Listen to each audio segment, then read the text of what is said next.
Signore e signori, buonasera.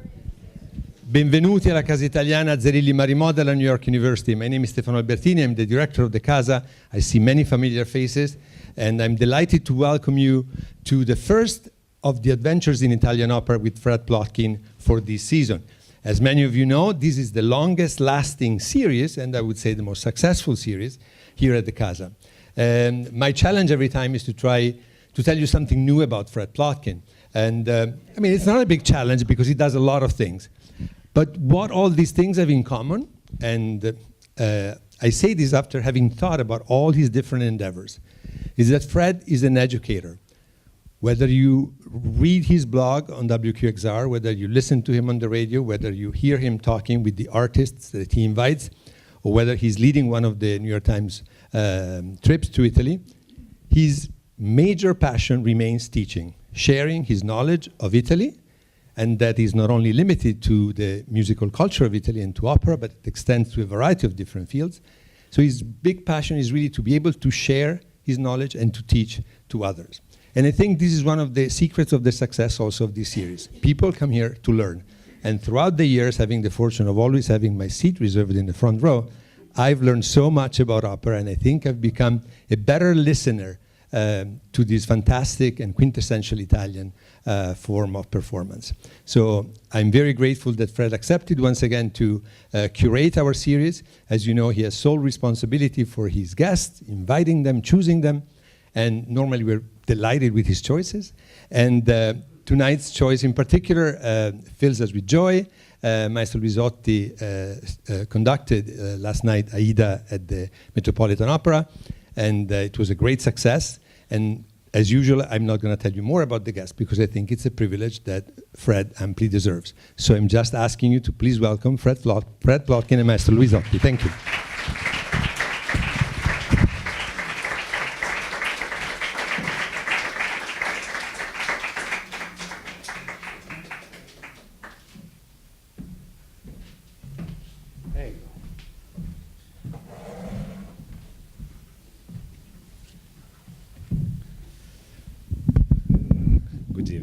So, welcome back, familiar faces, new faces.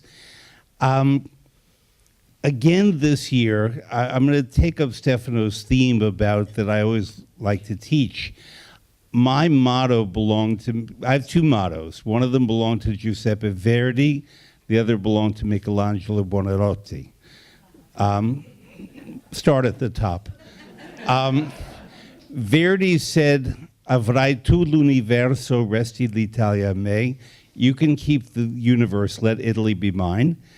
And the other one Michelangelo said when he was 82 was, ancora imparo, I'm still learning.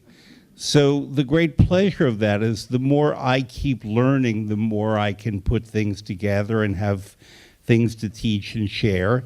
And I love doing it, as you know, in the company of great musicians and artists, and we have one here tonight. Nicola Luisotti is a marvelous conductor.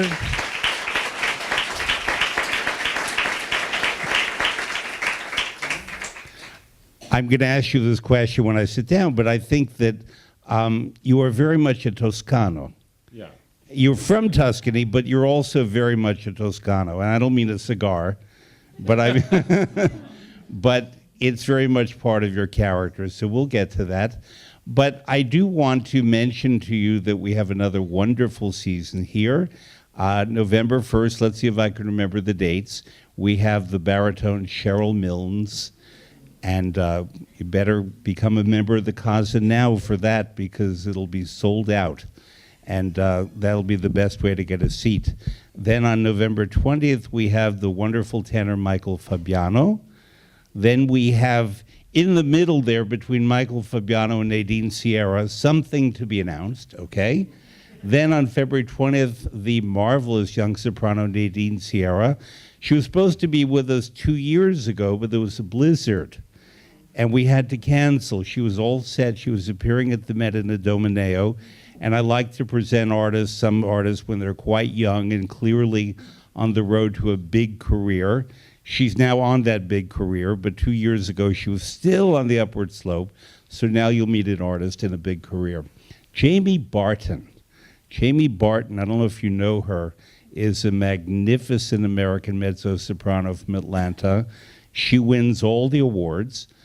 She has, as I'll recount that night, but she's an outstanding talent, sort of the mezzo of her generation, a young woman still. And then Loretta DiFranco. And Loretta DiFranco is one of the last active artists who sang at the old Met. As a soprano, she can tell us a lot about that. She is an Italian-American, and although she's not, to my knowledge, singing, performing anymore, she still works at the Metropolitan Opera as their Italian diction coach. And last night, Aida, the cast was very clear. I was reading the projected titles in Italian and listening to their Italian, and Loretta DiFranco did a great job. I could understand every word of all the major artists. So we'll be talking to her. And in the meantime, please welcome Nicola Luisotti and the start of a new season of Adventures in Italian Opera.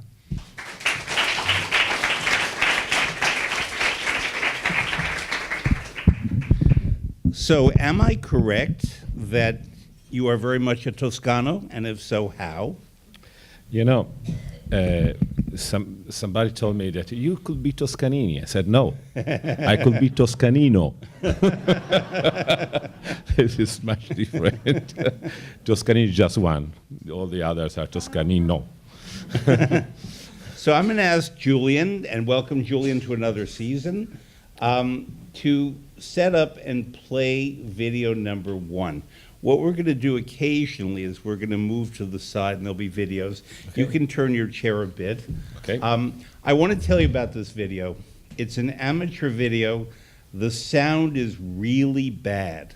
So do not focus on the sound, on the music making, because the sound is just amateur from 1991. But I want you to focus on the image. So, Julian, when you're ready.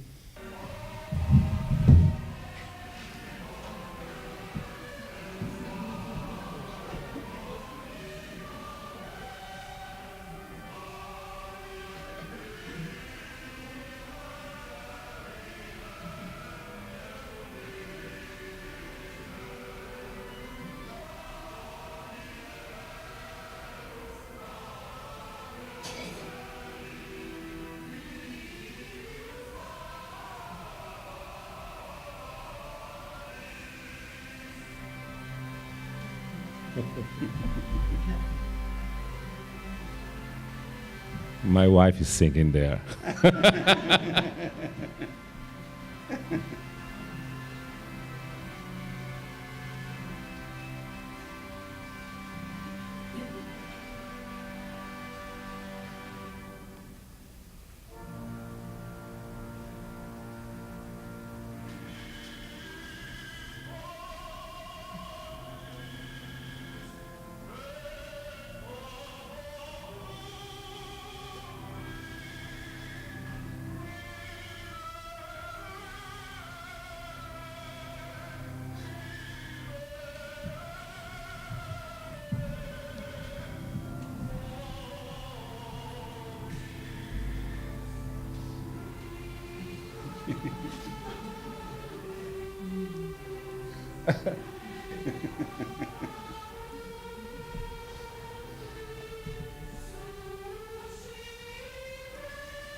Okay. This is your I'm life, better now, Nicola huh? Luisotti. So that was in a church at a wedding in Marina di Pietrasanta in 1991. Okay. How did you get that job?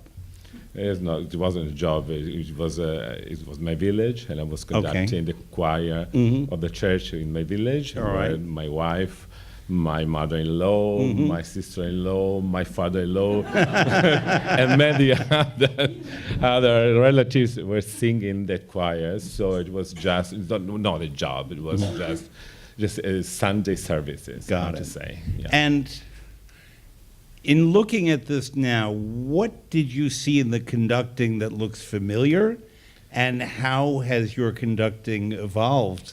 Yeah, first of all, my hair were black. Did you notice? So I was much younger, and I had the nature at the time, but now I have the experience to be a conducting. But anyway, conduct a group of people, if they are professionals or not, is almost the same, because when you conduct, actually, you don't conduct people that are playing instrument or singing something, you're using the voice. You conduct all the time the souls of them. So if they are professionals or not, you will conduct the same portion of the heart, that is the soul, that is hidden inside of the body. And when you conduct somebody, if they are great artists or they are just simple carpenters, it will be the same. Just change the sound, but not the attitude. So I'm going to ask Julian to set up number 2, please, and I'll let you know when to play it. Conducting, where did you actually study conducting? I didn't study conducting. All right. No, How did you learn conducting? I don't know. I'm still learning. Ancora imparo. Yeah, no. When I was in the conservatory, I've studied many instruments. I have studied, of course, pianoforte, principal piano. I studied principal organ. I have studied trumpet. I've studied a little bit of violin. I studied, of course, composition. And I was curious about all the instruments, even the double basses or the flute or the hautboy or the clarinet. But my principal instrument is definitely the piano. And when I was studying composition, my colleagues in the class, they were asking me, why you don't conduct my piece? Why you would conduct my piece? I said, okay, I don't know if I'm able to conduct, but let's try. And when there, I immediately conducted, and the musicians, the orchestras, the groups, they were enthusiastic about what I was doing. I said to myself, I don't know what I'm doing, but sounds like it works. And then when I decided to be a conductor, actually it wasn't me, but it was a singer. I remember Claudio Desderi. I don't know if you remember the name. I was maestro collaboratore in La Scala with Riccardo Muti. It was 1989. I was doing Don Giovanni with him in La Scala as a co-repetitor, as a pianist. And Desderi told me, why you have a natural of conducting, why you don't go to Piero Bellugi that is doing a class of conducting? I said, well, I can go. So I went to this class, and Piero Bellugi asked me to conduct Le Nozze di Figaro. And I went there with the orchestra, I conducted Le Nozze di Figaro, and he told me, why you are here? To show us that you are able to do that? So I don't know, it's the first time that I conduct something. So really, yes. So he got the camera, he put the camera on me and made his lesson with the movie of my lesson. Well, the key thing, and we'll get into this in a bit, is, as you all know, conducting opera is different from conducting symphonic music because it's also a theatrical event. Yeah. And you have to simultaneously get the expression from the orchestra as well as the cues to the singers and sometimes the chorus. Yeah. And at what point did you conducted Le Nozze di Figaro? You knew the story, obviously, but did you know the production, the Allestimento? No, the Nozze di Figaro wasn't an opera. It was the It was just the music Okay. with the orchestra, with some singers, just no any production. Well, as it happens, the next video I have, and I didn't know what you were going to say, is you at the keyboard during Don Giovanni in Tokyo. Okay. Yeah. So let's watch that. Senti un po', cosa tu dico? Non mi toccar, perché mi chiedi, perfida, il tatto sopportar dovrei, una mano infedele. Oh no, taci credi, io non merito da te tal trattamento. Come? Ed hai l'ardimento di scusarti? Star sola con un uom, abbandonarmi il dì delle mie nozze, porre in fronte a un villano d'onore questa marca d'infamia. Ah, se non fosse lo scandalo vorrei. Ma se colpa io non ho, ma se da lui incantato rimasi, e poi che temi, tranquillati mia vita, non mi toccò la punta delle dita. Non me lo credi? È in grado, vieni qui, sfogati, ammazzami, ma tutto di me quel che ti piace. Ma poi, masetto mio, ma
So the soprano was Davinia Rodriguez, Yeah. and I don't know who the male singer is. Was Dejan Vachkov. I don't know He's a him. Bulgarian guy. Okay. This was Suntory Hall in Tokyo, Yeah, which I understand has fantastic acoustics. beautiful. And were you and your orchestra on the stage for that?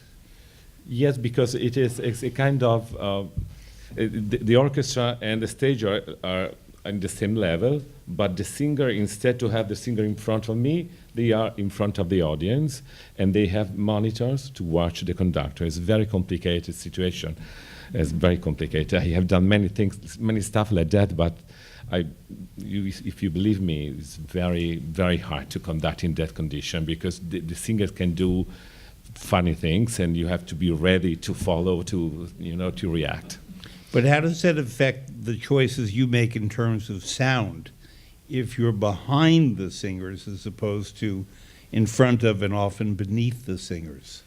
Yeah, but the sound it worked perfectly in the hall because Suntory Hall, you know that it was built with the help of Herbert von Karajan. So the acoustic of the hall is just amazing. It's perfect in every single point. So it's perfect. I've only been to an orchestral concert there, so I don't know what it's like to experience It's opera beautiful. I have done their Tosca, La Bohème, Turandot, and the Mozart Da Ponte there. trilogy. So where, if the singers are in front of the orchestra, does Tosca jump at the end?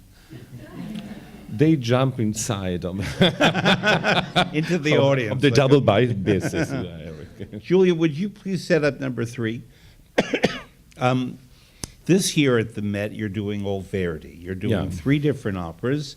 You began with Aida last night. Yeah. You have Rigoletto coming up with, I believe, 2 different casts. Yes. And then you have what will be the new production of La Traviata. It opens in December, but Yeah. you're coming back in the spring with Yeah. a different cast. Yeah. So when you are conducting so much of one composer, in this case Verdi, does your mind go into Verdi land, let's call it? I've never used that word before, but in other words, so completely focused on his aesthetic and his way of making music and drama that other things go out of your, not out of your mind, but I mean, I know that when I'm watching the Ring Cycle by Wagner, that's what's in my head and my focus, and then other things come in after. You know, I belong to Verdi. I think that not just because I'm Italian, because I think that Verdi and Wagner, of course, they are the most important composer of the 19th century. So when I conduct Verdi, I stay with Verdi in my life, all my life, and for sure have one after another opera from this composer helped me a lot to stay with the same attitude, with the same sonority, with the same stuff. You may not know that Nicola was for a long time, until very recently, the music director of the San Francisco Opera. And it's not hard to persuade me to go to San Francisco. And I usually went every June because they would do 3 or 4 different operas. And I think before I met you, I heard you conduct a fantastic Lohengrin. Yeah. It was your first Lohengrin, I think. My first. And it was fantastic. In part because, and you know what I mean when I say this, it was very Italianate. And no, I mean that in the best way. Wagner loved Italy. And Lohengrin as an opera is very particular for its, within all the music, there's a lot of silence. And what I really loved in your interpretation, I've heard many German and Austrian conductors conduct it, and they don't get the silent part. They get the musical part. But what you so beautifully juxtaposed were the spaces between the notes, where the characters look at one another, when Elsa and Lohengrin look at each other, or when the evil Ortrud looks at Elsa in a different way. And there's a little chill in the orchestra. It's not big pounding music. It was really wonderful. And you had Brandon Jovanovich singing his first Lohengrin, a wonderful American tenor. And I mean, I didn't plan to talk about that, but we're talking about Wagner briefly. Yeah. What was it like putting your feet and your hands into Wagner that way? You know, I think that opera will be not the last opera of Wagner that he conducted. I'm interested in many other operas. Another one will be Tannhäuser, that I would like My to. favorite Wagner And the opera. other opera that I would like to explore would be Tristan und Isolde, Yeah. that I love very much. I don't think that I'm the right guy for the ring, for many reasons that I won't explain all the reasons, but mostly I like the music, but I don't like the story. You understand? When I conduct, I don't conduct the music. I need to conduct the story.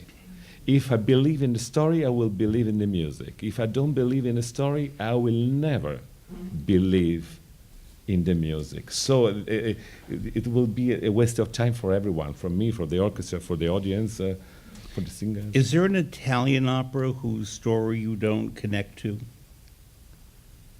I Or mean, feel? that I have conducted? No, that maybe you're not going to conduct because you don't feel it. I'm not going to conduct La Gioconda.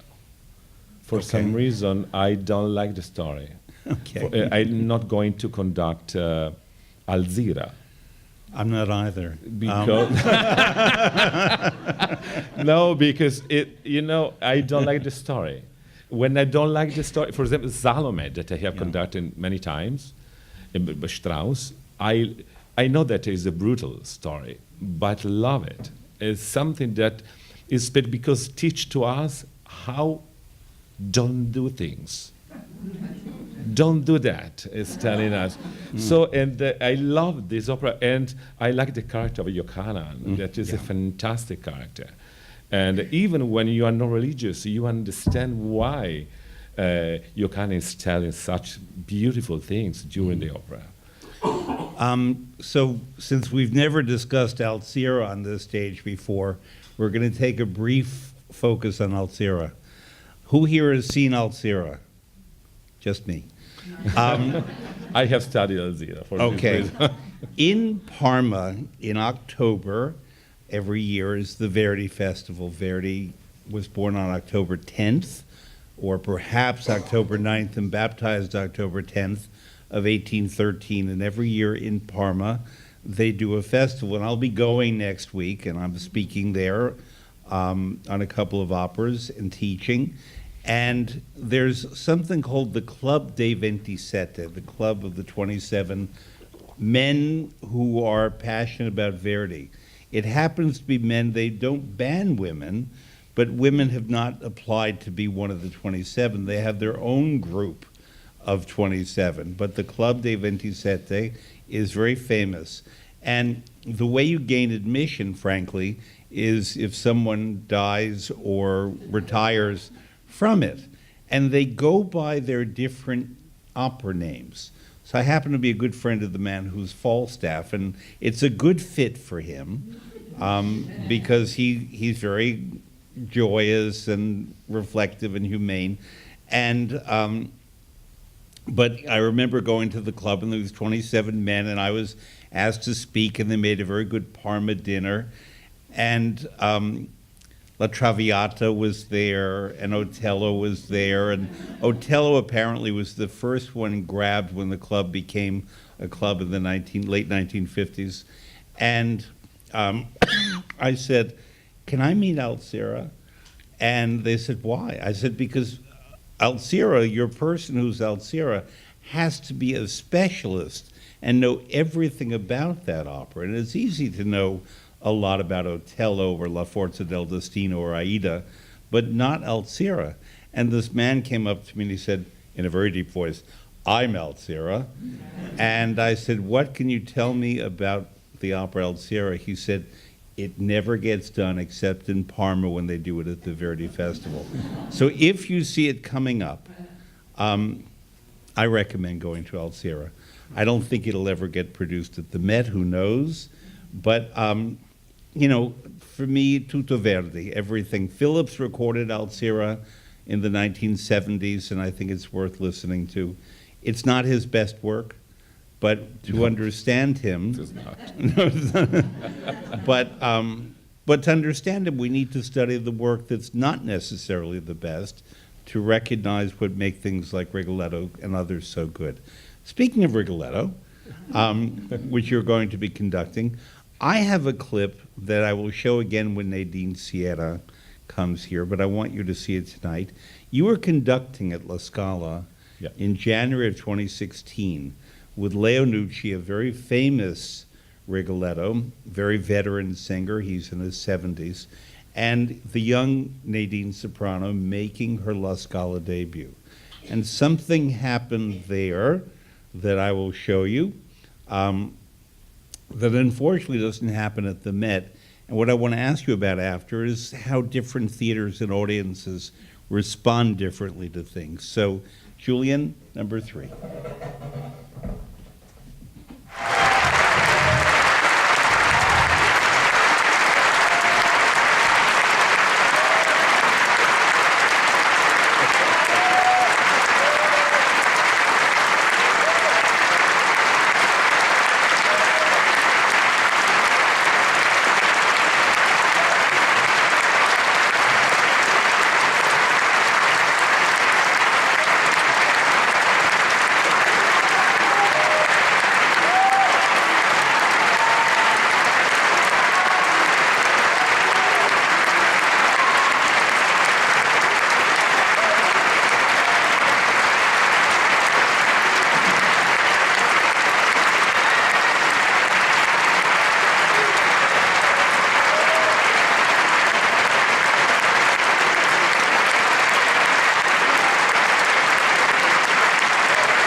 Vittorio. So Nadine, if you're watching, we're playing this again when you come in March. Among the various things that we saw here that would never happen at the Met, at least anymore, is that I believe it's a terrible omission at the Met that they no longer have curtain calls after every act. Audiences love to cheer. This was not the end of the opera. It was the end of the second act. And so the audience stayed for the third act, and Gilda dies, and then Vittorio Grigola will come out for another awful curtain call, even though, Gilda died and the Rigoletto was the title character. But it's about the relationship between audience and singer. And by making curtain calls just at the end, and you don't have to voice an opinion if you don't want to, but this is my opinion, we're cutting something off. Obviously, the audience wanted to stay and cheer them. Obviously, they were so excited to have this great old star, Leonucci, and this brand new star, Nadine Sierra, and they got to express. And it's very important that the audience have a role in an opera. Otherwise, it becomes very passive. And while not everything at La Scala is perfect, that part they understand, this emotional connection between audience and artist, which is, to me, central to what opera is all about. What was it like for you in the pit that night? It was quite extraordinary because it was 30 years that in La Scala it was done an encore. So after 30 years I was embarrassed because I didn't know what to do. And the orchestra were pushing me to do it. But the artistic direction many times said, "Oh, don't do that because if you start to do that, maybe other will do it." But at some point, when the audience asks so insistently, you have to do something. And after 5 minutes, 7, 8 minutes of things, applause like that, we decided to repeat the piece. The orchestra were very happy. The audience were very happy. And I have done 6 performances, and every performance was an encore. Yeah. With the same, I said to Leonucci, Leo, if the audience will scream and will interrupt the show, we will do it. If the audience just a couple of people will say bis, bis, we will go in the dressing room and we'll go toward the third act. Actually, every single night was stuff like that, and La Scala is very unusual. Usually in La Scala, they are very polite, they applaud, and they finish, they applaud at the end. No, it's very complicated. It's a beautiful theater, but very complicated. It can be rough. The nights can be rough. So when you have success like that, it's better to have it because it's not so easy to have it. Julian, set up number 4, please. I worked there in the 1970s, and you worked there in the 1980s. And they were very different times because I was in the Abbado era and you were in the Muti era. Yeah. And we're not going to talk about the differences between those two men, but they were both marvelous conductors of very different style, taste, and personality. And you could feel that in the theater. And when I worked there with Abbado and Giorgio Strehler, the audiences complained that it was not a good period, and these were not good artists, and so on. We had Freni, Domingo, Pavarotti, Carreras, Capuccilli. We had everyone there. And then I came back to New York and worked at the Met. And in the 80s, when Abbado left and Muti came in, again, Muti did more different programming from Abbado. He did a lot of Mercadante and composers we don't see very much anymore, Cherubini, Pergolesi, and also the one who was Mozart's rival, his name is Salieri. When they closed La Scala and then reopened it after construction, they opened with Europa Riconosciuta in 2004. Were you there then? No. Yeah. No. I went for that. I had a good nap. No, because it's not a compelling opera, but it had Diana Damrau and Muti conducted, and I think it's great to do these operas plus Alcira, to occasionally feel things beyond the standard repertory, and that's something that La Scala is very good at. But I think that it was done because in 1776, Yes, was 78. The 78 was the Yeah. first opera that it was in La Scala. Right, So they, I meant to mention Yeah. that, yeah. That it was to re-evoke the opening of the theater. Yeah. But I'm going to now go to another clip of a different Rigoletto. Okay. No, it's a good Rigoletto you conducted, and it's a very modern production. And we here have spoken a lot through the years about modern productions, and I think we know what we feel. That when it makes sense, good. When it doesn't make sense, not good. And I'm not against modernizing productions. And I saw this in Paris with Olga Peretyatko and Quinn Kelsey. I fought with the director every single day About what? about that production. In what way? I was going to be fired by the artistic director twice because I was fighting against that production. Really? What was Yeah. your objection? That is not Verdi, it's not Rigoletto. Okay. All right. So let's watch.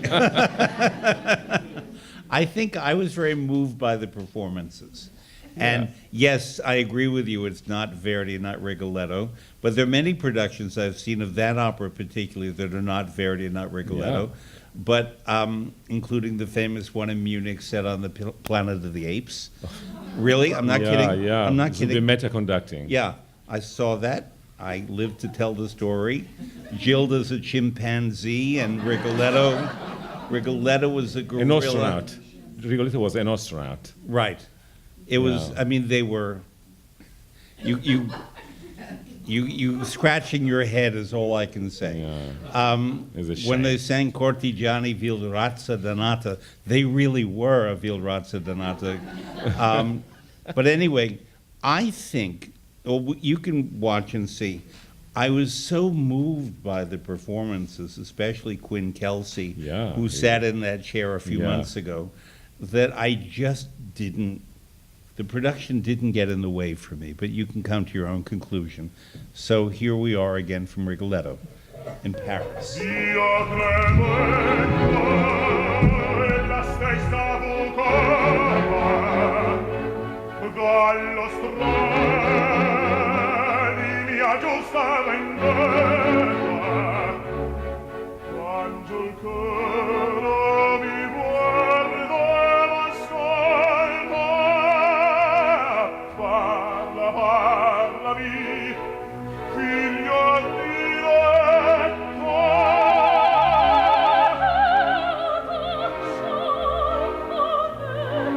Vuoi perdonare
Mia Gilda,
Julian, set up number 12, please.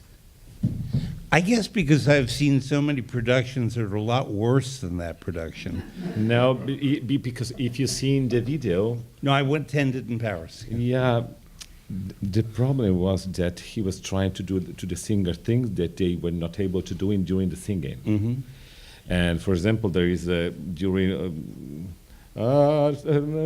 figlia questo fior, when he sings the duet with Gilda. Mm-hmm. He was trying to let her dance, and he was doing things and stuff that he wasn't able to do it. For example, the second cast lost the voice in the middle of the performance. Wow. And Queen Kelsey came, it was in theater, he sang the last act. Wow. And because of all the stuff, he was sweating, he was, directors sometimes don't understand that singers, they have to sing. And this repertoire is very, very demanding, very hard to do it. And my duty is protect singers, protect the evening. Besides to do the musical stuff correctly and properly. Mm-hmm. And the reason why I fought with Klaus Guth is a very intelligent man. He's not a stupid guy. I fought with him because he's intelligent. Mm-hmm. I don't fight with people that I don't esteem. Mm-hmm. And it is important because if somebody is not intelligent, why you are fighting for? So I try to let him understand that sing a Rigoletto is different than to tell somebody, go there and do this, go there and do that. When you have to sing Cortigiani, when you sing the duet, and in general, I do Rigoletto with no cuts. So they have to sing all the opera. You know that when you go to an opera, also at the Metropolitan, they used to do a lot of cuts during the opera. So when sometimes people go to theater to come Rigoletto, say, this part I didn't know that. I used to do all the parts. And when you do all the parts, you had to make the singer be comfortable with the line that they are going to sing. And I was not discussing about what he was doing in the production because it was a box, because it was another guy that was imitating all the movement of Rigoletto, but because the singers were doing stuff and things that were in danger for the evening. And of course, they didn't do it, all the stuff that he asked to do it, especially in performance. Because sometimes there is a very funny joke that I will share with you. There is a tenor, a director like this, a modern director, asked to a tenor to do a turn on stage and then running and then jumping on the rock and then jumping down the rock. And during the rehearsal, he was doing everything. And this director was impressed about this tenor. Oh my God, this tenor is incredible. And he invited all his friends to the performance to see how. Finally, I found a tenor able to do this kind of thing. So 1 month he was doing that. He was very happy. At the premiere, he comes, Celeste Aida, and the director was waiting, was desperate at the end of the show, said, oh my God, you sang beautiful, but why? You haven't done all the stuff that we rehearsed together. Listen, you enjoyed myself for a month. Could I enjoy one night singing?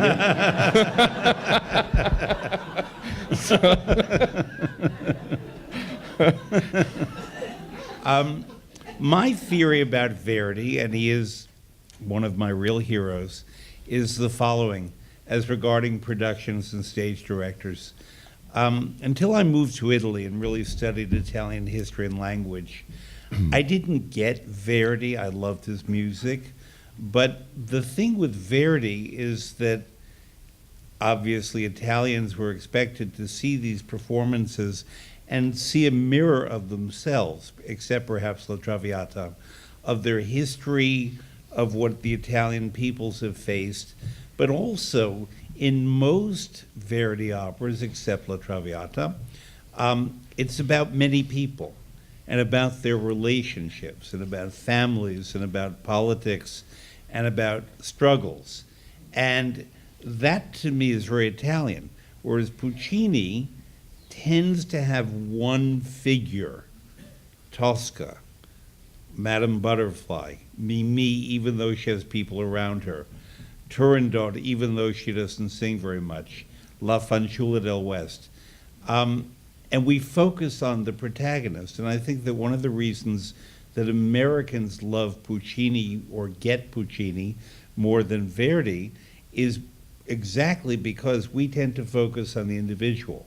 And therefore, when you ask a German stage director to stage a Verdi opera, and he doesn't have the history, the culture behind it to understand these relationships that are not only in the libretto but in Verdi's music, you don't really get a sympathetic or accurate presentation.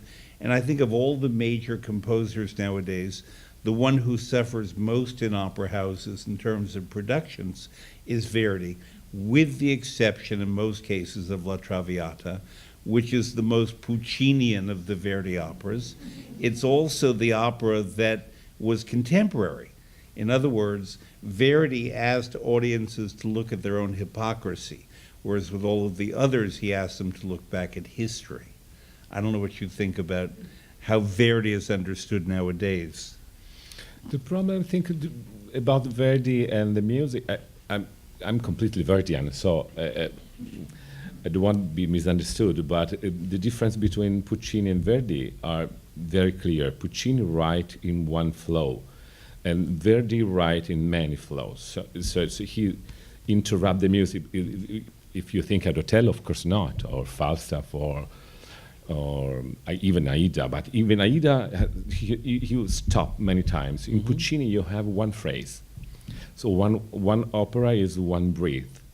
And the music is closer to us because Puccini had not the fortune, but the destiny to see what Verdi has done and what Wagner has done, and all the composers in French they have done. So the multiple experiences bring Puccini to us as closer to our hearts. And Puccini was not so much interested in the librettos, for example. I mean, in the story. What is important for Puccini is not precisely the story, but the emotion that the story can drive. For Verdi, it was important that the libretto was perfectly understandable. In Puccini, it's not important. If you think Manon Lescaut, if somebody of you can explain me Manon Lescaut by Puccini, I will be grateful because no, it is written by 4 people, you know, and they refused, those 4 people, to put their name in the opera, in the score, because they said impossible to understand, this libretto doesn't work, we don't want to appear as the librettist. When the first time it was performed in London, in Royal Opera House, George Bernard Shaw told, you know, Puccini has written this beautiful opera, even the libretto, by himself, because the names were not appear, but 4 librettists has written Manon Lescaut. And Bohème is another case, because Bohème was the first opera that, and with Giacosa and Illica, but if you read all the letters, how much they fight. They fought together, Giacosa, and recording the meeting. No, you know, Giacomo, you have to do no. But all the butterfly also is a mess. Yes, if you. But what it was important for Puccini, it was the music, the relationship between the text, the word, the phrase, and the emotion. That those phrases were able to give to the audience immediately, directly, an emotion. In Verdi was important the entire opera. So if you go to see Aida, you will go to see Aida until the end. For Bohème, you can even take a look at just 20 minutes, and you will, it will be enough. It's a good thing Simonetta Puccini died last year. Not for her, of course, but you know what I mean. No, because she was his granddaughter, such an ardent defender of his, and I knew her, and she knew that I'm a Verdian too. It's not that I'm anti-Puccini, but I just feel Verdi a lot more. You remind me when you're talking about librettists that your favorite opera, La Gioconda. The librettist of that very confusing opera was named Tobia Gorio. Do you remember him? Tobia Gorio?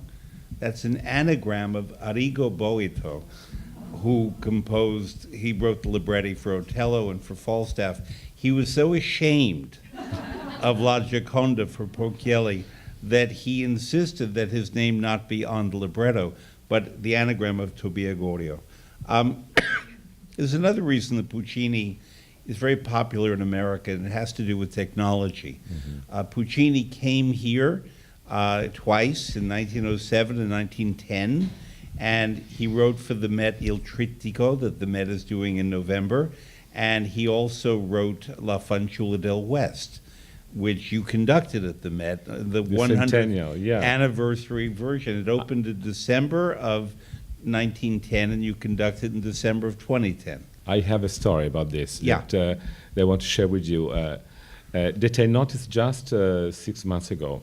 In 1910, a guy named Nicolao Brocchini came to the United States. He was 18. It was my grandfather, and they came in New York to find for fortune.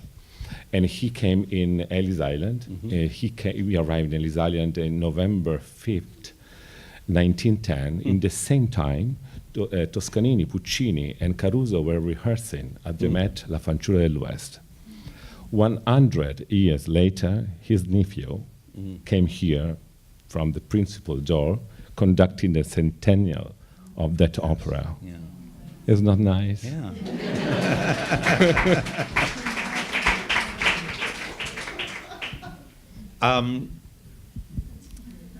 The technology issue with Puccini is the following, that when he came to America, radio was just beginning and recordings were just beginning.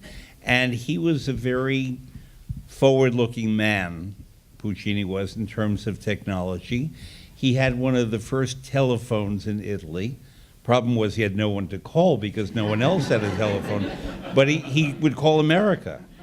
Birds, a lot. also birds, two birds. Oh, and he called the birds? Exactly. No, he was a big hunter. At Lago di Massaciucoli near Viareggio and Lucca. But in addition, he was interested in radio and recordings and had his voice. Maybe sometime I'll bring in, I have the recording of Puccini's voice from 1907 when he and his wife greeted New Yorkers on the radio. But in addition, Mayor LaGuardia heard these Puccini operas, and when he became mayor, he was responsible for the New York City radio station, which was and is WNYC. And whenever he turned the radio on, and they would be playing Wagner or Strauss, he would, "This is the mayor. Turn off that music and put on my Puccini." Seriously. And my mom, who was here, and my father, who loved Puccini, grew up hearing WNYC and then later WQXR in the 1930s. And people of that era heard tons of Puccini on New York City radio because Mayor LaGuardia insisted on just Puccini all the time. So that's how we got that. Julian, we're not going to move for this, it's audio. Would you please play selection number 12?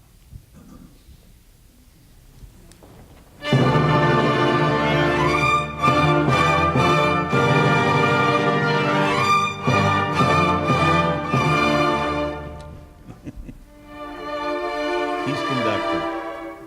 Really?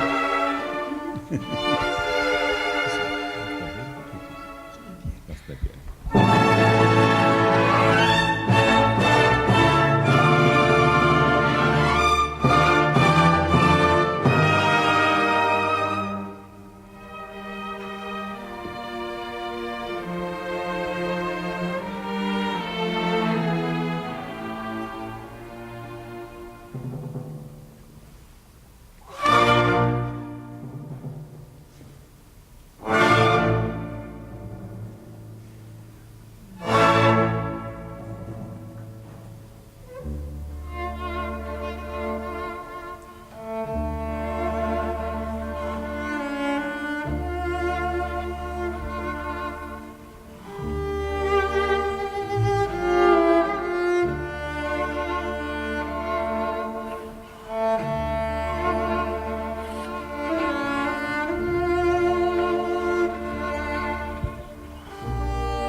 So, Julian, please set up number 8. So, if Alzira has no redeeming value, I think I Masnadieri does. Yeah. And Beautiful opera. I, a few years ago, did a conversation with Richard Bonning, the famous, wonderful Australian conductor and husband of Joan Sutherland, who made a recording of I Masnadieri with her. And I asked him at the time, what opera would you conduct in the theater now that you haven't, that you think deserves to be presented? And he said I Masnadieri. And It's a actually, beautiful opera. they were doing it in Parma, and I introduced the head of the Verdi Festival to him, and they began to talk about doing it, but he's well into his 80s, and he just felt he didn't have the energy to do it. But it is a beautiful opera. And what are some of its virtues, and why should we do it more often? You know, there is one main reason why. Because there is a story about Masnadieri. When he was composing the Masnadieri, actually the theater in London, don't remember the name of it, Royal, some Theatre Royal, yeah. Asked him to write a new opera, and he said, okay, I will write King Lear. And he started to compose King Lear. That he was supposed to be done in this theater soon. And at some point, somebody told him, you know, in King Lear, you miss the heroine, I mean, the lady, because there are 3 ladies in Lear. No, but I think that the most important character will be King Lear. Okay, it was, you know, that is a dream by Verdi. And suddenly, somebody convinced him that it was better change subject. For example, go to an opera like Masnadieri, like Schiller. So maybe you can change subject. And he said, already written Masnadieri. Already written Masnadieri. When? No, I have just to adjust the libretto, but I have the story. So, which kind of music he was writing? Mm-hmm. If the Masnadieri was already done, but he was writing King Lear, so he changed the libretto, and he stayed with that music. So probably, Masnadieri is a part of King Lear. So, if you think at the scene of France, Mm-hmm. when France is crazy, is alone, you think this is not for France. This is for Lear. And all the scene, if you take a look at this scene, you will be surprised how much that sounds like King Lear or Macbeth, this kind of heroes, and not for France. It's too important. So I think that the reason why we should stay with Masnadieri, first to listen this beautiful solo for cello that it was written for a fantastic soloist in London, and the libretto that and the music that is for sure half of the opera was written for King Lear. Mm-hmm. This is my opinion, and I agree, probably yeah. this is the reason why in Busseto, the Broncoli Busseto, they are not opening that box with the music of Lear, because people will discover that that music is Masnadieri. Would you tell us more about that box with the music? It's an interesting. It is. No, there are many people are trying to get this box opened, but it's impossible to open until the family, I mean, the relatives of the family, the ancestors, the family are surviving. So we are trying, I think people are trying to have this box opened, but I mean, so far didn't work. Yeah. Let's hope for the future, but probably there are many mysteries inside that would be interesting to see what. I'll see what I can do. That's I know people there, and I know. But and no, Good luck. I think it's an important story. Is the box? Yeah. We've never really talked about that here, but it's an amazing story. It's not just a box. When I say box, it means a box like this room. It's an archive. So an archives. Yeah. So we're going to show a brief video of Anna Netrebko. Heard of her? At the final dress rehearsal of Aida, which opened last night. It's a portion of O Patria Mia. And we'll talk briefly about Aida, but then I want to go in a different, more modern direction, okay?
Very hard, this aria. Very hard. Very demanding. And the C is written dolce pianissimo. Before I get to that aria, which I do want to talk about, I just noticed a difference between the final dress rehearsal and opening night. At the rehearsal, at the end, she held up her right arm. Last night, she held up her left arm. I don't know if you noticed that. No. And she kept her arm up as the audience applauded, and then you could sort of see it. She was getting a little tired. So she put her arm down, but they kept applauding, so she put the arm up again, and then they stopped. That's what we call a diva, and in the best sense. Yeah, and she is. And what makes that aria so hard? It is impossibly hard, I know that. And did Verdi know that he was making it hard, or it's just hard? As you heard, the orchestration is without support. Just singing. It's bel canto aria, so there's nothing under your voice. You, that's it. You and the audience alone in the middle of a huge stage in front of 4,000 people singing this aria. Believe me, it's really scary. It's really scary, and Anna did a fantastic job. Yeah. She did a fantastic job. Julian, set up number 14. What I was thinking about again last night, I went with my mom last night. She said, how many times have you seen Aida? And I said, at least 150, and that's, it may be more. It may be more. Remember, I worked at the Met. I know this production. This production has been there since about 1989. And I was, sometime we'll have to talk about Leontine Price. I was the person in the wings for her farewell to opera. And there's a moment when you see her extend her arm away and you don't see who's holding her hand. That was me holding her hand. So I know this opera really well. I did it in Milan with Montserrat Caballé and Grace Bunbury, and so I know every note. Yeah. And the thing is, when you know every note and every word, you can sort of sit back and just be familiar with what's happening. I try not to do that, and I decided last night, because I was hearing 4 singers in roles I had not heard them in before, and a conductor I'd not heard conducted, that I would not lean back, I would sit forward and really, really, really pay attention. And it struck me what a hard role Aida is, because the range of notes from very low to very high. Let me parenthetically say something. Anita Rakvelishvili, if I pronounced her name correctly, did something so unusual and impressive in the second act. She sang pianissimo when she was thinking about Radames. Right. It was a whisper, and she has plenty of voice. But normally, I've heard mezzo-sopranos boom that out, so that when we were required to actually listen to her, and she was in a reverie, it completely changed and made such sense. Was that your idea or her idea? It was a common idea. It's a great idea. I won't be Yes. able to hear it loud anymore because Because she doesn't want to share with the other companion Right. there. She must be secret It'd passion make between perfect her sense, and the yeah. Radames. right. When is the HD of this, by the way? It's coming October the 6th. 6th. Yeah. Okay. So all of you watching out there around the world, if you cannot get to New York to see it live at the Met, as it's always better to do, it will be in HD around the world. So what makes it a hard opera and a hard role for Aida? She entered in the first act and she stay until the end on stage.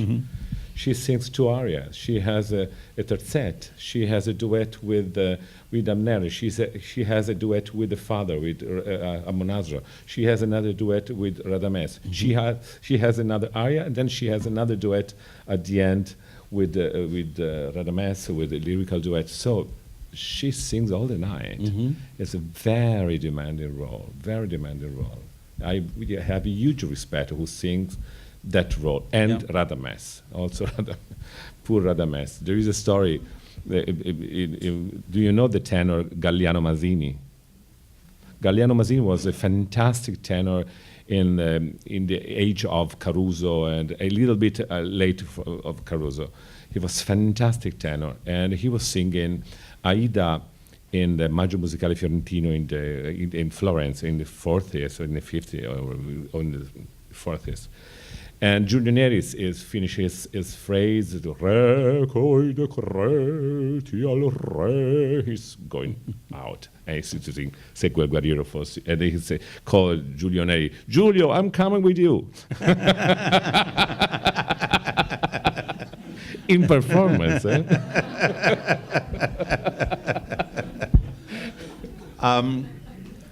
I know, because you told me, that you are a big admirer of cinema.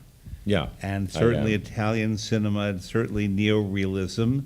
And as you all know, there's a wonderful exhibition in this building of neorealism. And Stefano, you have films throughout the fall of the great Italian neorealistic films. So another reason members can come and see this all the time, and it's terrific. And I was very impressed when I heard that you at San Francisco Opera wanted a new opera by Marco Tutino of what we in America call Two Women, La Ciociara, based on a novel by Alberto Moravia. Yeah. And it's an amazing film, and it won Sophia Loren her Oscar for Best Actress about the year you were born. Yeah. She got the award in '61. Yeah. Was the year that I was born. Right. Yeah. Yeah. At the end of '61. And I technically was That to old be enough to 100%. watch the Oscars on TV, but I don't think we had a TV. So, but I later, it's one of my very favorite films. And so I made a point of arranging in my life to be sure to be in San Francisco to see that. and I'm very glad I did. And I think before we look at a bit of a clip, I want to ask what's involved in creating a new opera and creating a world premiere that is different, say, from doing a new production of Aida or Le Nozze di Figaro. Of course. This was an idea that came from me to the composer, to Marco Tutino. We were in a dinner together. We were Marco Tutino, me, and Gabriele Lavia. Gabriele Lavia, you know, this is a very famous actor and director, Italian director. We were together at the dinner, and I said to Marco, you know, Marco, I think that we are missing one opera in the repertoire. I said, which opera? I think we are missing La Ciociara.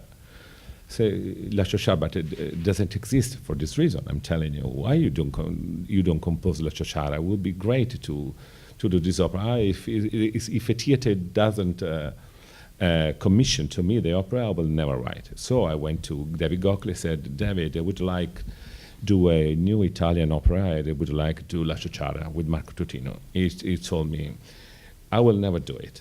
So,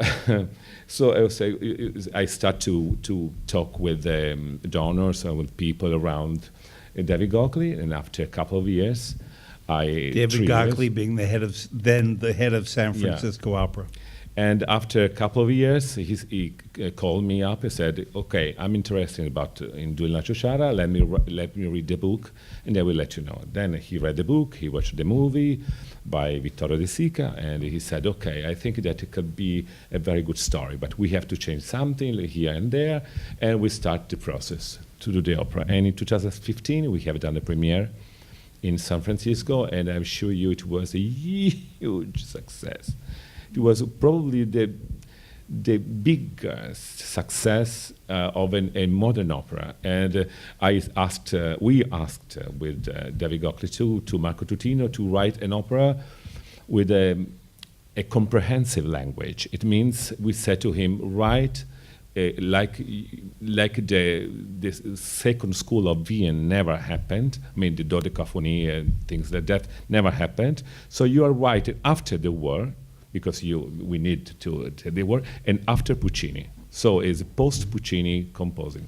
I said, okay, I will try. He did it, and I think that it was a huge opera, beautiful opera, that I hope one day that will be performed here at the Met. I want to underline something else about that, and then we'll watch a clip.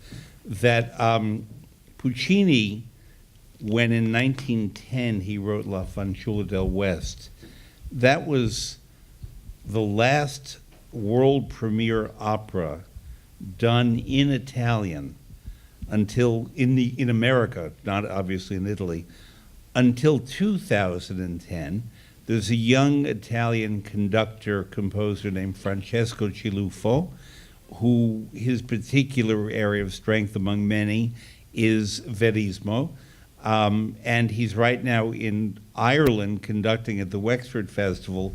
Each year he rediscovers a lost opera, and he wrote an opera called Il Caso Mortada that had its world premiere in New York.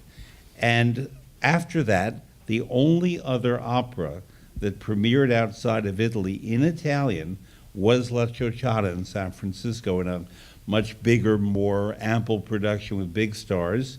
And it starred Anna Caterina Antonacci. Yeah. And a wonderful, wonderful artist. And she lives in Geneva.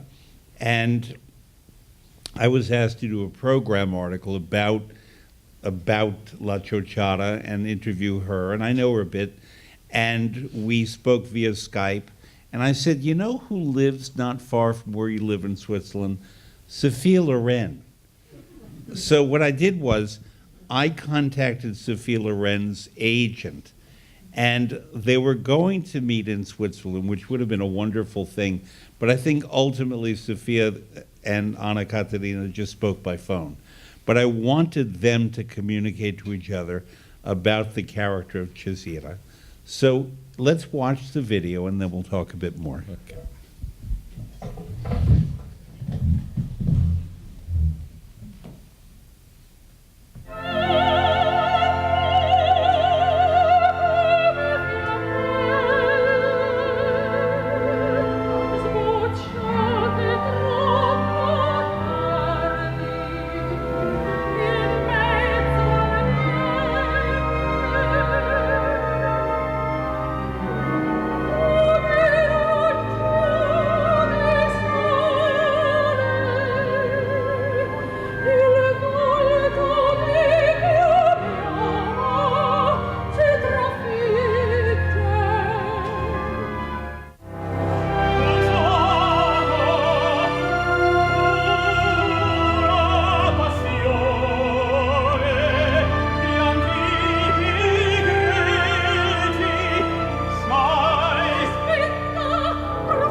So I can say this to you as a friend. I think that is one of your great achievements, that you gave us a modern opera that really is a valid, wonderful modern opera that I think will last. I think that we have to, it's very hard with modern operas in part because there are all kinds of financial considerations and rights. We're not paying rights to Beethoven anymore for Fidelio, but creative artists who work nowadays are entitled to royalties and rights for their work, and therefore producing a modern opera is a very expensive undertaking, and then producing it again. Yeah. A new opera is all the time very complicated because you have to mediate between what is the new language. I was talking in the last week with somebody, and there are many composers that are writing music for bionic human being. No, I'm serious. They are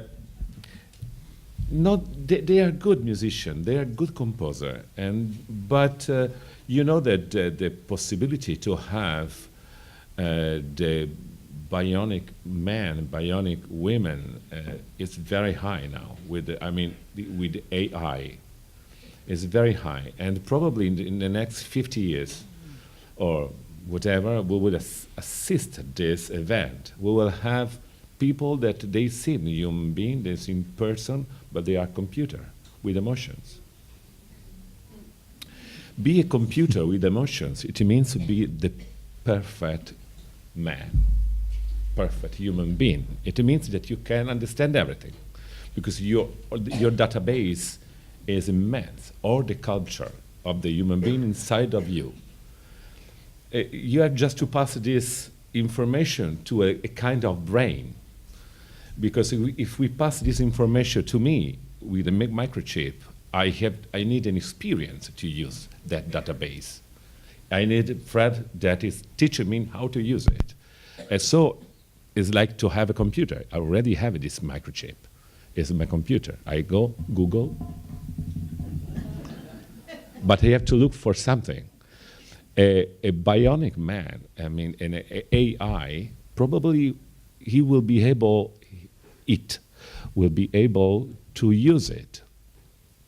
And when this mechanism, let's call it like that, will be able to use it, probably then the composers that are writing music now that are impossible to decipher, to understand for us, it will be good music for them. Like the people that were writing music in the 19th century, they were, no, it's not for us. If you take a look at the Beethoven Ninth was incomprehensible for musicians. They were not able to play it at the premiere. A lot of mistakes, a lot of misunderstanding. They were not able to play the fourth movement. Believe or not. At the time, Beethoven got crazy. It's impossible to play it. Or if you take a look at the quartet by Beethoven, the last quartet, impossible for that time to understand. Then we had Schoenberg, we had Berg, we had Stockhausen, we had many composers that, with respect to those quartets, are just computers. But probably for that music, the music from the beauty, this is music beauty, how beautiful, how emotional, it became interesting for us. But probably for an AI will be not interesting, will be beautiful. It depends how the AI will be, if they will substitute the human being or not, humankind, They probably will not get the code. They will survive 1,000 years. They maybe could change the brain and put the brain in another structure, the microchip, with all the information of the human being. So probably that music is written for that kind of human being. Music for us still harmonic.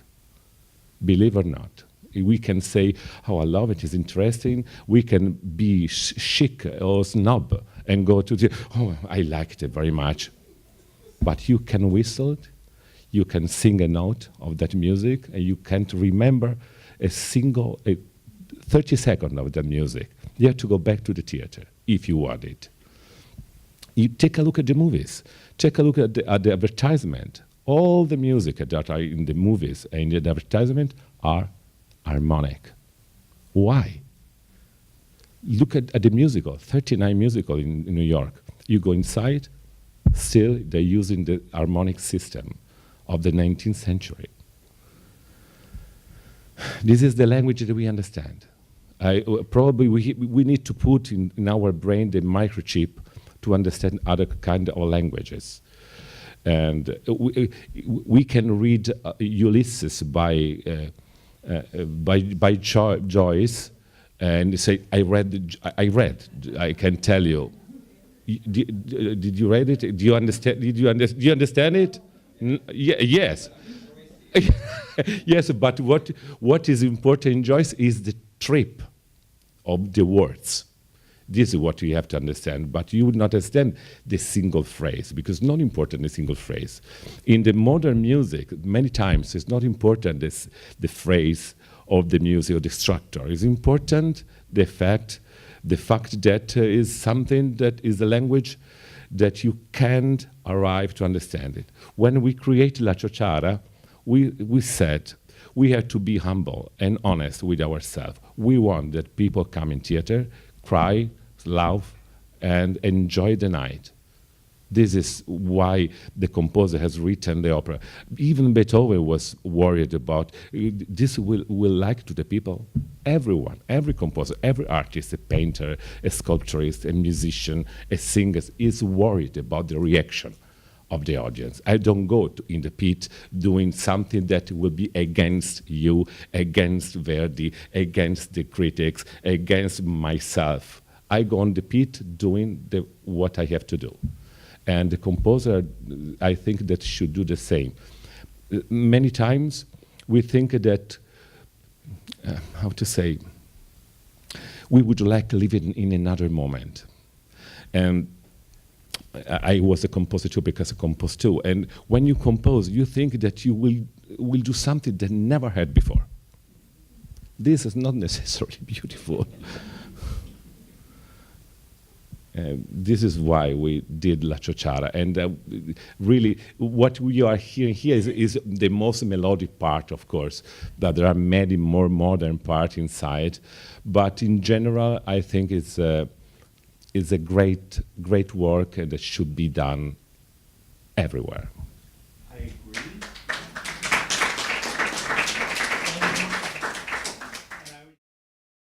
I know the story of La Ciociara, Two Women, very, very well.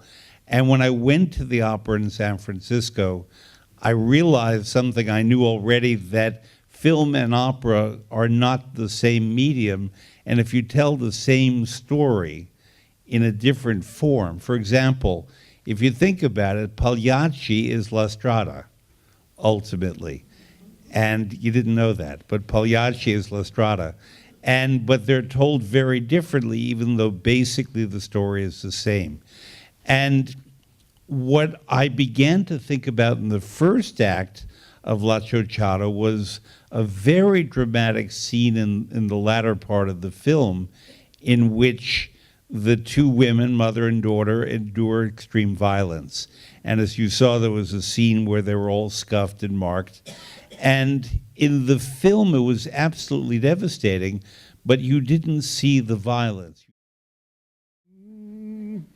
When I have done we have done the opera, one of the reasons why we chosen this subject, it was because Vittorio De Sica wasn't so precise, believe it or not. Because in the time when he has done the opera, some problem occurs during the production.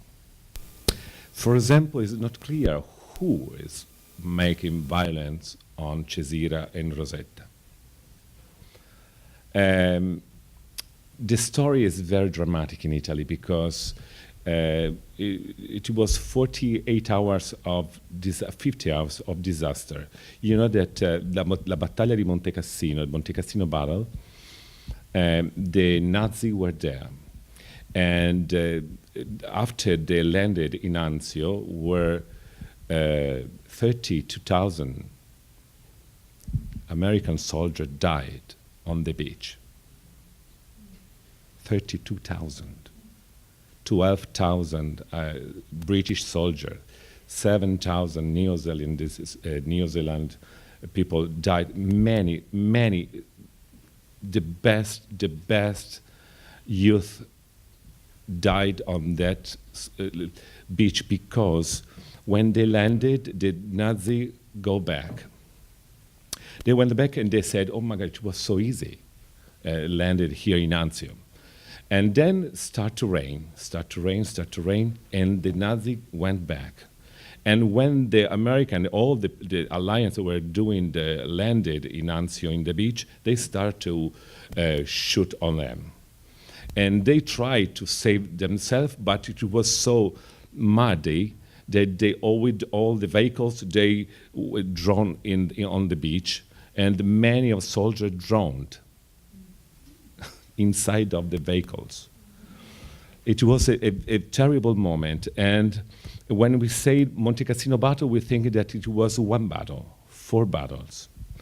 And the Nazis were still there. So the North African alliance, guided by the French coalition, the French alliance that was called the Grumière, this general, that I remember now the name, but it was a French general, said to them, if you push the Nazi out of the hills of Monte Cassino, what is behind that hills will be yours for 50 hours. Everything. Those Grumières were very ferocious soldiers. They went there, they pushed away the Nazi, they went over that hills, and they make violence on 60,000 people, women, priests, children. They killed them and make violence on them. And if you take a look at the movie La Ciociara, it sounds like it's an isolated case of 2 women. This story is for 60,000 people around the area. They came even in Tuscany, and they went then down into Sicily. What we would like to tell with this La Ciociara, tell this story, the truth of this story. And when we have done that, we have done with names and situation. No one complained, no one said nothing. We risked a diplomatic accident because we were against France, but no one complained. It was nothing. We did the opera. It was fine. But during the opera, everything was explained by movies of the period and not news by the period. That was interesting for us. Tell the truth of what's happened in those terrible days after the Monte Cassino battle. And with that, I would like to thank Nicola Luisotti for teaching us so much tonight. I didn't talk to anyone. It was wonderful to have you. Thank you, Fred.